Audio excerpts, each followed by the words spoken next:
Hello, I'm Debra Sofia Magdalene and welcome to Mastery Path Connections. I'm here at Roslyn Chapel, which is in the background here, with Barbara Gabriel, who's from America. And we've been introduced by a mutual friend who I met in Glastonbury, and I love how the interconnectedness of everybody comes together to reconnect souls across time and space. Barbara, welcome. So what brings you to Scotland? I come to reconnect with that energy of my soul. And it's like the land here enlivens me. So when I come, I feel like I'm whole again. So that's why I come. Okay, and which parts of America are you from? I'm actually living in Austin, Texas at the moment, but I travel throughout the western part of America. Okay.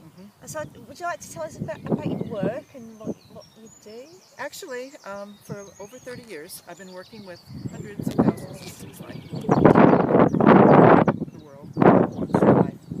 And I actually work spiritually with them to open up doors internally. I believe that we are all gods, experiencing God.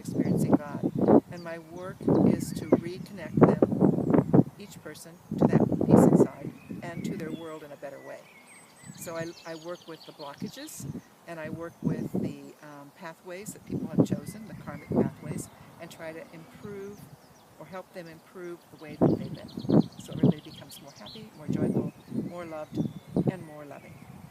Lovely. And when you say, that we're all gods experiencing God. Yeah.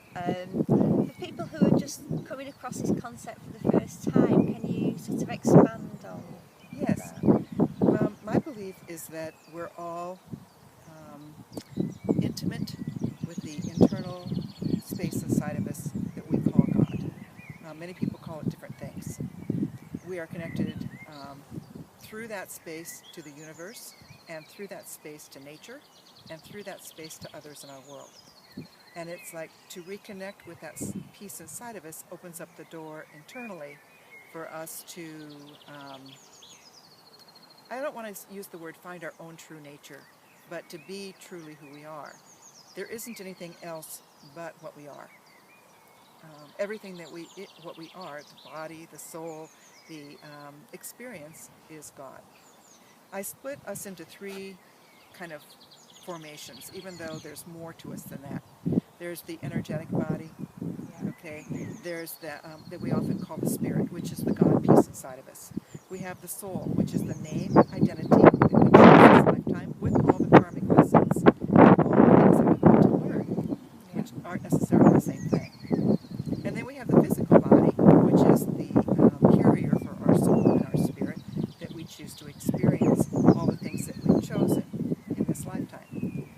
Sometimes we don't wake up, because if we wake up, we don't choose to have the full experience of the humanity that's here, or the human experience that we have an opportunity to experience. For example, if you have chosen to have cancer, and you wake up, you realize that you have a choice whether or not you want to have that path. Okay? You choose maybe how you're going to survive it, maybe how you're going to choose not to survive it. You have different choices that are available to you if you're awake. Yeah. So sometimes we don't wake up so that we can have the full experience of humanity, the full experience of suffering. So do you think that it's in some people's path to never wake up in this lifetime? Yes, but that doesn't mean that they're not God. Yeah, I know. Okay? Yeah. That's the trick. Yeah. That's the real trick. Yeah. Because we have a feeling that if people are awake, they understand what is, and therefore what God is, what we want to create for our experience. But that's not necessarily true. People who are asleep can have the same connections. Yeah. They're just not as obvious. Yeah. No, my dad was very, very good friends with an atheist, and my dad always perceived that the atheist was much more connected spiritually than people who were religious. I don't disagree with that. Yeah. I don't think we can put a parameter on what is spiritual, because spirituality is a way of being. Yeah. And each individual has their own spirituality, their own way of being. Yeah. And it's all right. It is, there's no wrong. No! I love it. I love it. So have you got any tips for anybody who may be feeling stuck in their life? You know, what are some of the things that they can do to become unstuck? Well, there's lots of different tools, and it depends on kind of where they are in their lives and what they're choosing to do. We talk about it in terms of thought. We have to change our thoughts in order to have better things. But it really is deeper than that. It's changing our beliefs. And usually the beliefs are around ourselves. If you look in your world, and I'm going to tell you a funny story about me, but if you look in your world and things are coming back from your world that you don't want, then chances are your belief system is supporting it. Yeah. You're Okay. attracting it. Yes. So a few years ago, all of a sudden I was encountering lots of people who were criticizing me. And they would do things like, oh, if you lose 5 pounds, you'd look really good. You really should change the way that you do your hair. And I realized they were listening to my mind talk. Oh, if I lose 5 pounds, I could wear this pair of jeans. Oh, maybe I should cut my hair. Maybe it would make me younger. All those things become reflected into our world. And I'm sharing a minute piece because it was a really good lesson for me to stop that self-talk. Yeah. Even though it's not negative, it certainly was negative in the way it was coming back. Yeah, I get that. Okay? There are other things that you can do. I think the biggest thing for me is figuring out how to create the 5 things that make us work and use them every day. And these are different for everybody. We have love, peace, joy, freedom, and security. If we have all of those things and they're working for us, we're happy inside. Okay? But love doesn't necessarily mean the same thing to you as it might mean to me. Yeah, Okay? different perception. So if we were married and you had one different definition of love, like you're supposed to take care of me, and my definition of love is no, I'm not, Yeah. we're not going to have a very good marriage. Yeah. So everybody defines those words differently in relationship. They also define them differently inside. Some people have an idea that love is you're supposed to be protected, or that you're supposed to give and not receive. Some people have a definition of peace that's like, if I meditate, I'll be okay. My definition of peace is this, or a walk, or my feet in the sand in the cold North Sea. I mean, peace for me is active. Yeah. It's not just being quiet. Okay? Joyfulness is laughter, but it's also experiencing nature and life and friends and children and animals. I interact with everybody, and I play with everybody because nobody loves and nobody plays. We're all too intense and intent on our work. Freedom is another one where we get stuck because everybody wants to be free, but nobody defines that word. And I look at it like, I have to go to work. I have to make money so I can take care of my family. No, you make a choice to go to work. Okay, you make a choice to go to that job. You make a choice to take care of your family. That's freedom. It's not a have to. It's a choice. I like that. And if we change how we word things, how our belief system supports that, we can actually change how we look at those things. And that opens up a door. The other one is security, where people get stuck. Some people think of it as money. For me, it's having a friend to call when I'm in trouble. Okay? So it varies with everybody. It's figuring out what those words mean to you and then finding places to get them. When my husband was injured and we had almost no space without stress in our lives. I had 2 kids at home and a family demands, and then a husband that had a lot of demands. And I would stop at the top of our hill and I would look out over the land because we lived on a lake. I could see out over the lake and the sun would set. And I could see the clouds, and I would just breathe that in for 3 or 4 seconds. And just breathing that in gave me peace and joy and love and freedom and security. And I could change my day with those 3 seconds. Okay? That's very powerful. Yes. So I think that we have opportunities in our life to change things in how we verbalize, how we look at life in terms of our belief systems, and how we touch nature and touch harmony in ourselves, okay, and how we interact with others. Because we're often very,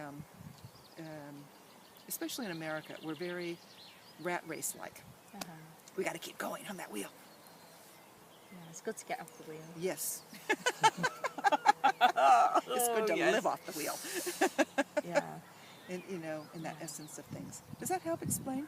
That does. That's really good. And I like the way how you in those 3 seconds, you're actually meeting all those 5 needs. That's really, but we've always got a choice. Yes. People think that they don't, that they're stuck in a situation, but they can choose to or not to. Well, and I had a woman that I worked with years ago that had a husband she was taking care of. And she was, I spent the whole hour with her offering different things to release her. Yeah. And I realized that she really enjoyed being a victim. Yeah, yeah.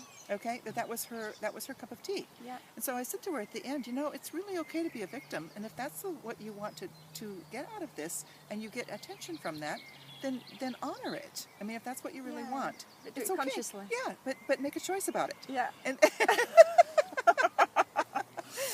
yeah, because you get a lot of victims who don't think that they've got a choice, that life's happening to them. I know people like that, but it's just like honouring where they are and that they don't want to change. Right. And there are, in our world today, there are a lot of rough circumstances. Yeah. When my husband was injured, people kept saying to me, you're in a victim situation because you're taking care of him, you've got 2 kids at home.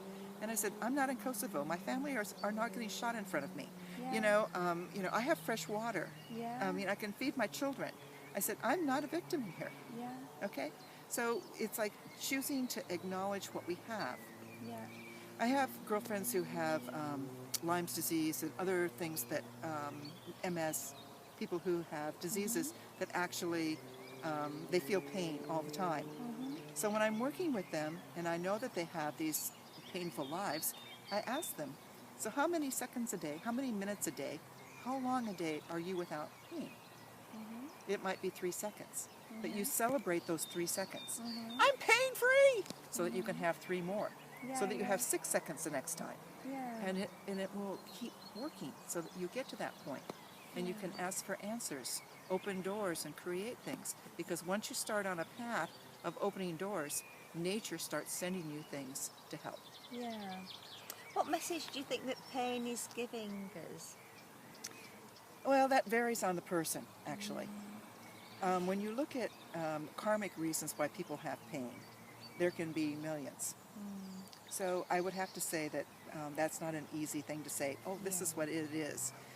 Some people manifest pain through emotional things, and I do believe that emotions have a lot to do with our body. They talk about it in Louise Hay's books and other books that I've read. It's like shouldering burdens, not feeling like you can't breathe, things eating away at you. Your knees are ego. So feet are stability, legs are movement through life. It's like you're feeling stagnant, so there's aches and pains. So I do believe that, but I also believe that there's karmic things that we have chosen that we may not recognize from some other lifetime that we're choosing to understand.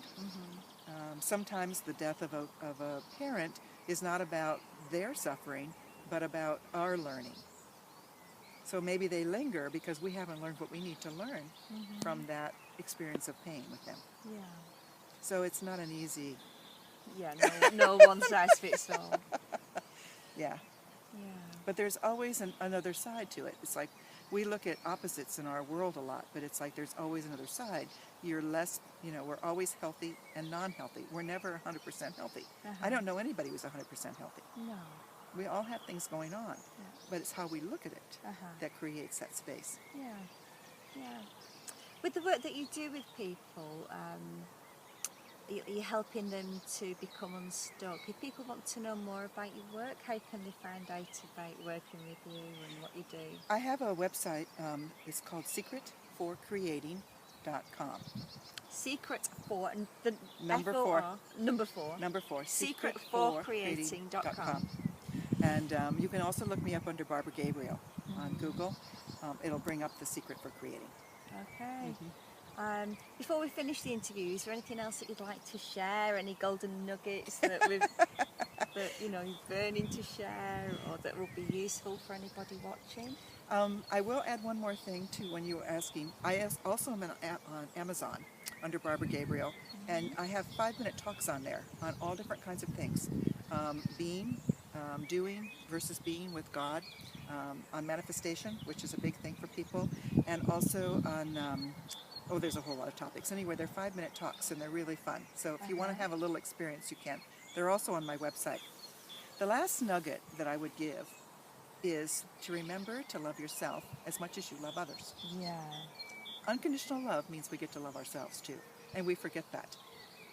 All of the universe is connected to us, and the universe is full of love.